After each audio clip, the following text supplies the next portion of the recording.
அதே போல 21 பக்கத்து வழக்கு போனார். தெற்கு தொகுதியில் நம்முடைய சகோதரி மாணவர் சீனிவாசன் ஆகவே நம்ம கூட்டணிகளை தான் தொடர்ந்து அது மட்டுமல்ல,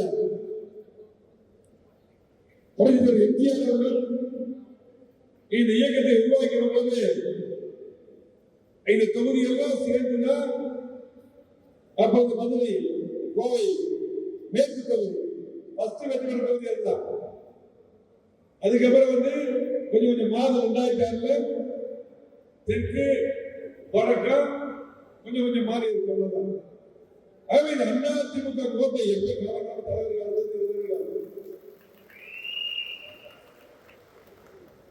இன்னைக்கு அற்புதமான கூட்டணி இருக்கு. நமக்கு அந்த தொகுதி ஸ்ட்ராங்கா பாரதிய கட்சி இருக்குது. இப்ப சிட்டி சட்டமன்ற கூட இன்னைக்கு சகோதரி தான் மாணவர் சீனிவாசன்.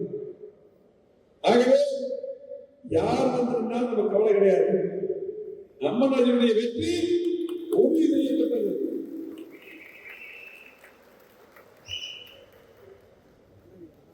ஏனென்றால் நம்முடைய மண்ணின் மேல ஸ்கூட்டரே எல்லா பேரும் போவாரு, வாக்கி ஒவ்வொருத்தருக்கு சந்திப்பாரு. நம்முடைய மக்களோட மக்களாக நம்ம ஒரு எளிமையான ஒரு சட்டமன்ற உறுப்பினர்னா நம்மளை சொல்லுறாங்க. எந்த நேரத்திலும் சந்திக்கலாம், மக்களோட இருப்பார். வீட்டில் இருப்பார், நீதிமன்றம் இருப்பார், எம்எல்ஏ இருப்பார். ஆகவே இன்னைக்கு நம்முடைய கோவை மாவட்டத்தில் நாம் என்ன செய்தோம் என்றுதான் மக்கள் பார்ப்பாங்க. கோவை மாவட்டத்தில் மாற்றி அமைச்சிருக்கிறோம். 50 ஆண்டு இல்லாத வளர்ச்சியை நம்ம கொடுத்திருக்கிறோம். யாரும் மறுக்க முடியாது. அதிகமான திட்டங்கள்னா தெற்கு தொகுதியில் ஹெட்குவார்டர்ஸ் தெற்கு தொகுதியில் தான் கலெக்டர் ஆஃபீஸ் இருக்குது, கமிஷனர் ஆஃபீஸ் இருக்குது, எஸ்பி ஆஃபீஸ் இருக்குது, மெயின் தாலுகா ஆஃபீஸ் அங்கே தான் இருக்குது, டிஎம்சி நிலையம் மெயின் இருக்குது, அரசு மருத்துவமனை அங்கே தான் இருக்குது. இன்னும் சொல்லிட்டே போகலாம். மாநகராட்சி வெளியிட்டு தான் இருக்குது. ஆகவே எல்லாமே ஹெட்குவார்டர் தான். அதிகமான திட்டங்களை ஸ்மார்ட் சிட்டியிலேயே பாரத பிரதமர் அவர்கள் புரட்சித்தலைவர் எம்ஜிஆர் இருக்கும்போது இந்தியா முழுவதும் 100 ஸ்மார்ட் சிட்டி கொடுத்தார். 100 மாநகராட்சி. அதுல அம்மா அவர்கள் பாரத பிரதமர் மோடிஜி கேட்டு 11 மாநகராட்சிக்கு தமிழ்நாட்டில் அதிகமாக வாங்கி கொடுத்தார். பாரத பிரதமர் கொடுத்தார். அதுல கோயம்புத்தூர்ல அதிகமான திட்டங்கள் இது தேர்தல். அது மட்டுமல்ல, எடப்பாடி இருக்கும்போது கேட்டு வாங்கி நான் அவர் எப்ப பார்த்தாலும் காலேஜ் கேட்டேன். 2002 தேர்தலுக்கு முன்னால் தெற்கு தொகுதி தனியாக ஒரு மகளிர் கல்லூரியை பெற்றுத்தந்தோம். நம்முடைய தொண்டர்கள், கூட்டணி பொறுப்பாளர்கள் நம்ம இதை பற்றி கவலைப்பட வேண்டும். நம்ம செய்த சாதனைகள் மிகப்பெரிய வளர்ச்சி கொண்டது. கொரோனா பாதுகாத்தது. அது மட்டுமல்ல, திமுக 5 ஆண்டு காலத்துல எந்த திட்டமே எந்த திட்டமும் செய்யவில்லை. ஏதாவது நம்ம கொண்டு வந்த திட்டங்களை ரிப்பன் வெட்டி திறந்து வச்சிருக்கு. புதுசாக திட்டம் இல்லைங்களா? எதுவுமே அவசியமான திட்டம் எத்தனை இருந்தது? சிங்கப்பூர்ல ஒரு மேம்பாலம் இல்லையா? அதுக்கு பின்னால் நீங்க பாத்தீங்கன்னா அத்தியவசர திட்டம், செகண்ட் ஸ்கீம், இப்படி பல்வேறு திட்டங்கள் இருந்தது.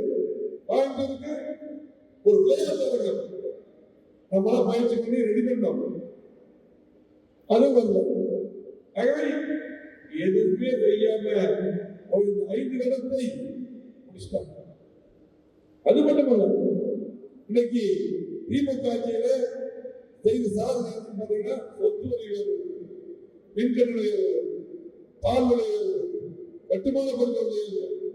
ஒவ்வொரு குடும்ப சாதாரண ஒரு சின்ன ஒரு 300 ஸ்கொயர் மீட்டர் வீட்டு கூட திமுக போடுவாங்க. ஏன்னா கரண்ட் பில் அவ்வளவு கட்டாங்க, சொத்து வரி அவ்வளவு கட்டுறாங்க. இன்னைக்கு எங்கேயுமே யாருக்குமே பாதுகாப்பு, பெண்களுக்கு பாதுகாப்பு இல்லை, தாய்மார்களுக்கு பாதுகாப்பு இல்லை, இளைஞர்கள் முழுமையா இன்னைக்கு கெட்டு போயிட்டாங்க. இங்க பார்த்தாலும் கஞ்சா வைக்கிறாங்க, போதை போல் நடமாட்டம், காவல்துறை வேலையே செய்வது. இன்னைக்கு ஒரு ஆட்சியில சட்டம் சரியா இருக்கும், மக்களுக்கு பாதுகாப்பு. எதுக்கு தொடர்ந்து கோவை மாவட்ட மக்கள் அதிமுக வாக்களிக்கிறாங்க? 2006 10 ஜெயிச்சோம், திருப்பூர் சென்ட்ரல் 14 10 ஜெயிச்சோம். 2011 கொழும்பு எல்லாம் வெற்றி, 2016 9 தொகுதி, 2021 10 அவ்வளவு 11 தொகுதி, 2024 அவ்வளவு 16 தொகுதி வெற்றி வருவோம். ஏன்னா கோவை மாவட்ட மக்களுக்கு தெரியும், அவசியம் கிடையாது. உறுதியோட பணியாற்றுங்க. 50,000 வாக்குறுதிகளே நம்மளுக்கு வெற்றி பெற உறுதி என்ற மாற்றம் கிடையாது.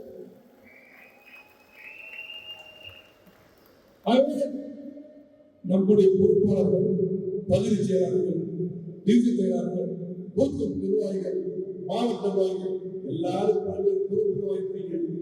எல்லாரும் தயவு செஞ்சு இனிமேல் கரெக்டா இன்னைக்கு கவுண்டர் ஸ்டார்ட் கரெக்டா பணியாற்றணும். கூட்டணி கட்சி அரவணைக்கணும், எல்லாம் பணியாற்றணும். முக்கியமா கவனமா பெண்கள் வீடு வீடா போய் ஒவ்வொரு வீட்டுக்கும் 5 பேர் போய் வீடு வீடா போய் பேசணும். நம்ம ஆல்ரெடி ஒரு மிஷின் கொடுத்துருக்கோம், அதை வீடு வீடா போய் நீ பாதி கூட பிடிக்கல, 21 தொகுதியும் வாட்ச் பண்ணி இருக்கிறாங்க, பாதி கூட பிடிக்கல. அங்கே இறங்கி போய் அந்த வீட்டுல போய் வீட்டுல உட்காந்து பிரச்சாரம் பேரு போகும்போது நோட்டீஸ் அப்படி கொடுத்துக்கூடாது, வீடு வீடாக போய் பிரச்சாரம் பண்ணணும். நான் லிசன் கொடுக்குறேன், அதெல்லாம் ஒரு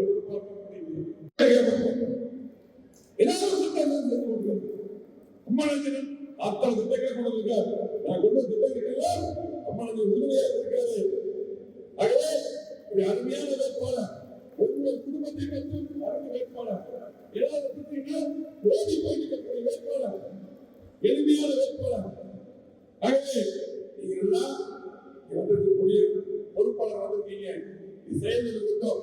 நீங்க அனைவரும் 20 நாட்கள் கண்டிப்பாக பாடுபட வேண்டும், சுழற்சி பணியாற்றணும். நம்ம இருக்கிற சின்ன சின்ன பிரச்சனை ஒதுக்கி வச்சிடணும். கூட்டணி கட்சி அதிமுக கூட்டணி இன்னைக்கு அதிமுக தலைவர்களுடைய கூட்டணி பாரத கட்சி மக்களது பொறுத்த நடக்க மாட்டாங்க. வரலாறு திமுக கடுமை பண்ணிட்டு போயிடாரு. திமுக கடுமை என்ன கொள்கை கொடுக்கு? திமுக விமர்சனம் பண்ணா எதிர்ப்பு பிரிஞ்சு போகணும், அப்போ திமுக வெற்றி பெறும். இதுதான் கொள்கை. ஆகவே கூட மற்ற கட்சி போகக்கூடாது. அதிமுக அத்தனை ஓட்டு திட்டங்கள் வரும், பெண்களுக்கு பாதுகாப்பு சட்டம் சரியா இருந்தா அதிமுக கூட்டணிக்கு தான், இந்திய கூட்டணிக்கு தான் நீங்க வாக்களிக்கலாம். நீங்க சரியான முறையில மற்ற எந்த கட்சிக்கு போட்டாலும், குறிப்பா விஜய் அவர் ஓட்டு போட்டா சினிமாவை கேமரா முன்னாடி நடிக்கிறது தனிப்பட்ட கட்சிக்கே நாற்பது இன்னைக்கு நெரிசல்ல விழுகிறாங்க. எத்தனை பேர் இன்னைக்கு வீடு போன சொந்த கட்சியிலே மக்களை காப்பாற்ற முடியும். சிந்தித்து பாருங்க. நம்முடைய இளைஞர்களுக்கும் குறிப்பா நம்முடைய சில பெண்களுக்கும் சொல்லுங்க, சினிமா வேற, நிஜ வாழ்க்கை வேற. புரட்சித்தலைவர் எம்ஜிஆர் அவர்கள் அரசியல் வந்தாங்கன்னா அற்புதமான தலைவர், மக்கள் நேசித்தார்கள், மக்களை அவர் நேசித்தார். திமுக திமுக ஆட்சிக்கு வந்து எம்ஜிஆர் காரணம். தலைவர் வீட்டுக்கு எப்ப போனாலும் யாரும் போட்டாங்க, சத்துவ திட்டம் கொண்டு வந்தார். நீங்க இலவச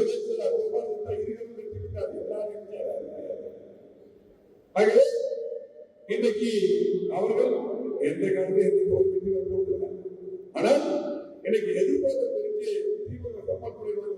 நீங்க ஒவ்வொரு வீட்டுக்கும் எழுதிக்கணும். அத்தனை வயதிலும் இயற்கை சின்னத்துக்கு அன்பு அம்மனுக்கு அவர்களை பார்க்கணும். 85 வயதுக்கு இருந்த பெரியவர்கள், மாற்றுத்திறனாளிகள்,